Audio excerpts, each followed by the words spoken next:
Bagi yang belum, jangan lupa like, subscribe, dan hidupkan tanda loncengnya. Hai, selamat berjumpa kembali. Selamat pagi semuanya.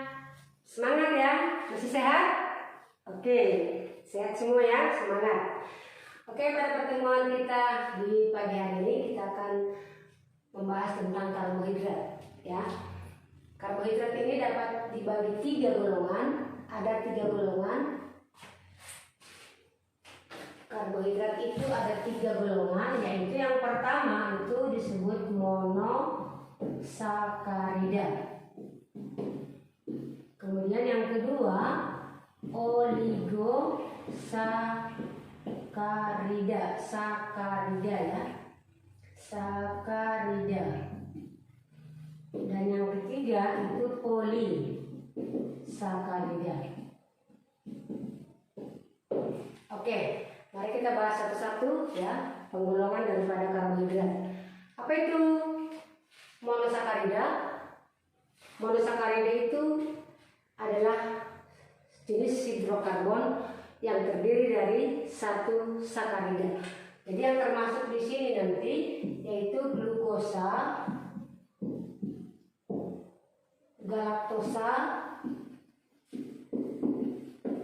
dan fruktosa.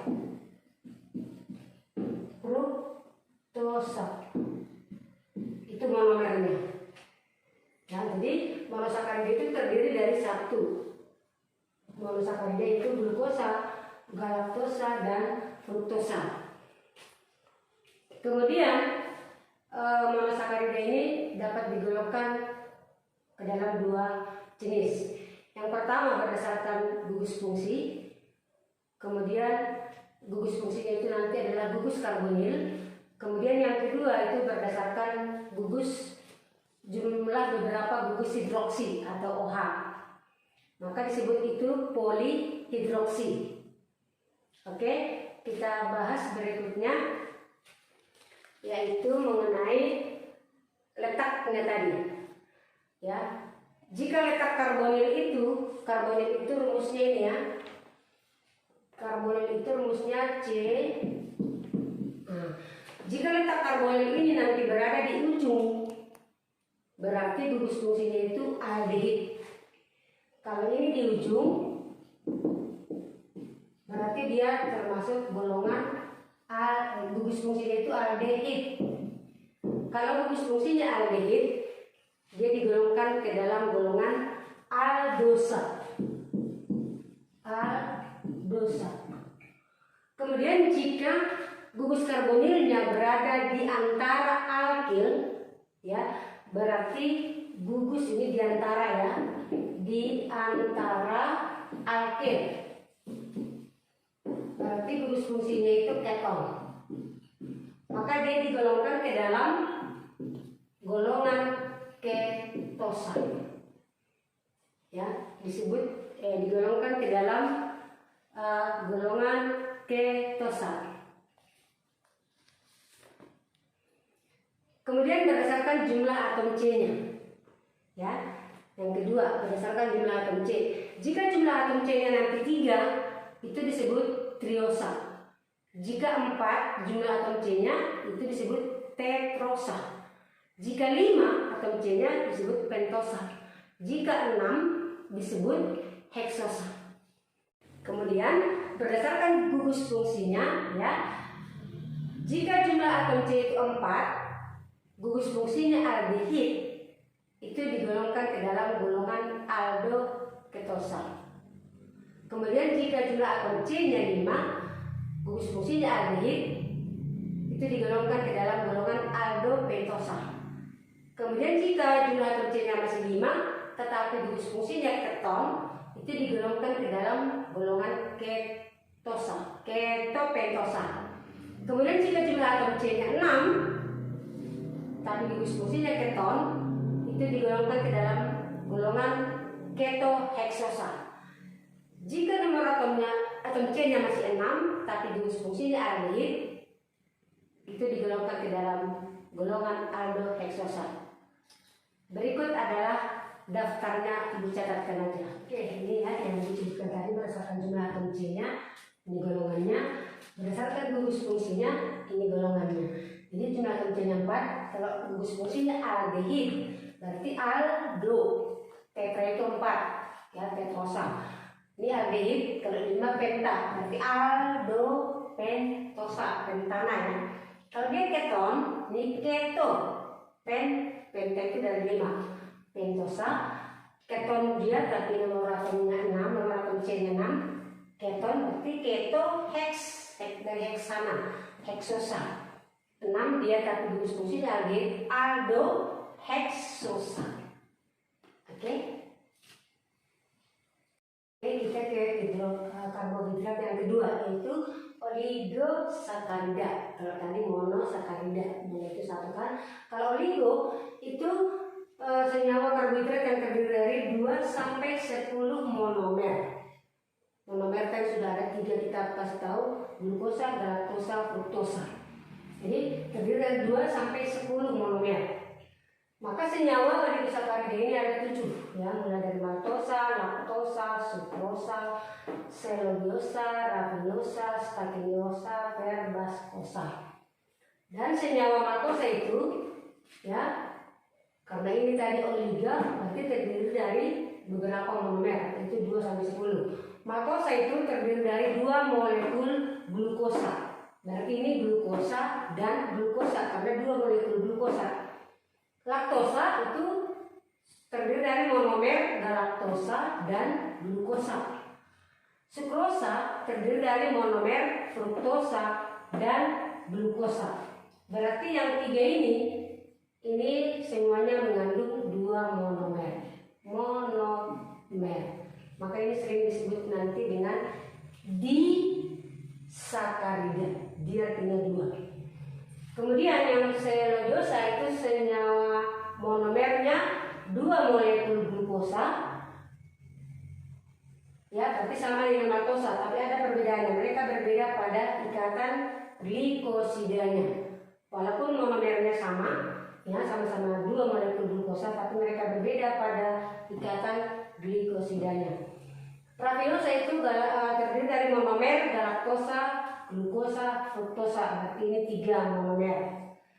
Kemudian stachynosa 2 molekul galaktosa, 1 glukosa, 1 fruktosa, berarti ini 4 monomer. Kemudian verbascosa 3 molekul galaktosa, 1 glukosa dan 1 fruktosa, berarti ini jumlah monomernya 5. Oke.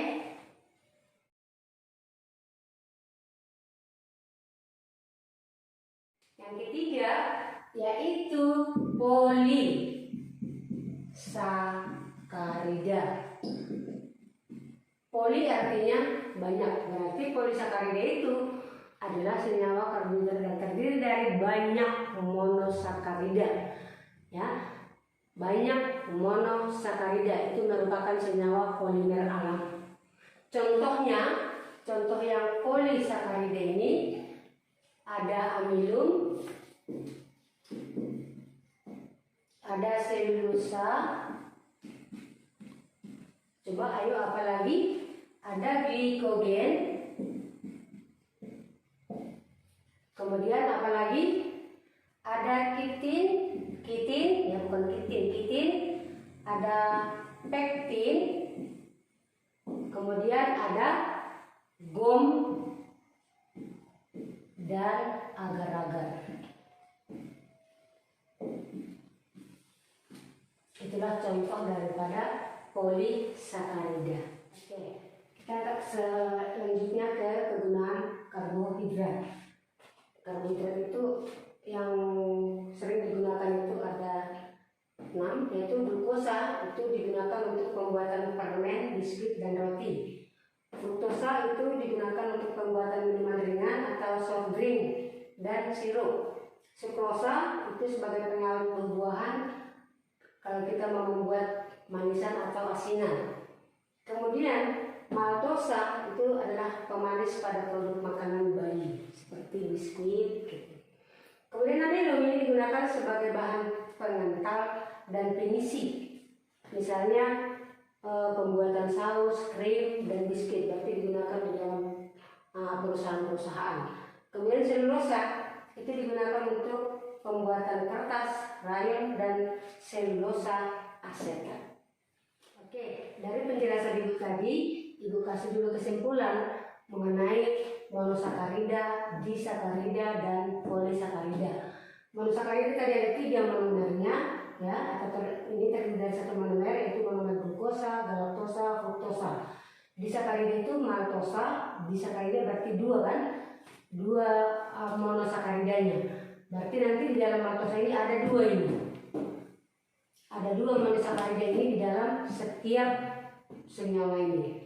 Jadi laktosa, sukrosa. Kemudian polisakarida ada nilai atau pati, glikogen, selulosa, kitin, pektin, agar-agar. Maka kita buat rumus kimia, bagaimana cara menghafalnya supaya bisa kalian ingat monosakarida, disakarida, polisakarida. Ini Ibu buat ya, GGF berarti gara-gara frustasi, MLS malas. Baru ini ambil itu akibatnya gagal sekolah. Kita perlu gombok pagar. Berarti ada 1 lagi yang ketinggalan tadi, gom. Ada 1 lagi gom ya. Gom, sini Ibu buat gomnya, nggak ulang lagi. Ya, diulangi ya, biar Ibu gabung. Gara, ini kan glukosa, galaktosa, fruktosa. Gara-gara frustasi, malas, ya, malas. Maltosa, laktosa, sukrosa. Malas. Akibatnya gagal sekolah. Kita perlu gombok pagar. Tidak gara-gara itu kita buat dengan pagar. Ulangi ya, gara-gara frustasi, malas, akibatnya gagal sekolah, kita perlu gombok pagar. Ibu rasa pasti bisa. Kemudian Ibu akan jelaskan dulu mengenai senyawa disakarida ini. Berarti terdiri dari 2 monosakarida, ya. Karena ini sering masuk ujian ini, hati-hati ya. Ini sering masuk ujian, makanya Ibu kasih kesimpulannya. Maltosa ini tadi terdiri dari 2 molekul glukosa. Berarti glukosa ditambah glukosa. Kemudian laktosa ini terdiri dari galaktosa,